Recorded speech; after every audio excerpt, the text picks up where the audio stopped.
అప్పుడు కత్తి దాడి జరిగిందో కోడి దాడి జరిగిందో కోడి కత్తో ఏదో అన్నారు. ఇది జరిగిందా జరిగించుకున్నారా ఇన్వెస్టిగేషన్ లేకుండా నేను కామెంట్ చేయలేను. ఈ దొంగలను నేను నమ్మను, మీరు నమ్ముతారేమో. దొంగలు, గజ దొంగలు, అవినీతి పరులు, ఓట్ల కొరకు నరహత్య చేసే నాయకులు, ఓట్ల కొరకు సర్వనాశనం చేసే నాయకులు ఏం మాట్లాడమంటాం వాళ్ళ కొరకు? వారందరూ ఒకటి, మనం అందరం ఒకటి. మీ జీవితాల్ని నింపుకోండి, మండు టెండర్లో మంచినీళ్ళు తాగండి, ప్రజలందరికీ మంచిని పంచండి.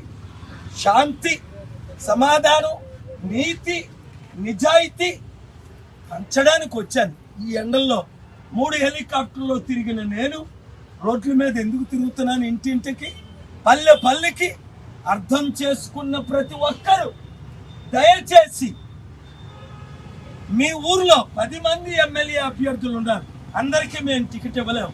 175 సీట్ల ఆంధ్రప్రదేశ్లో, 42 సీట్ల ఆంధ్ర తెలంగాణ ఎంపీ అభ్యర్థులుగా ఇంకా అందరినీ కలపడానికి మేము వెయిట్ చేస్తున్నాం.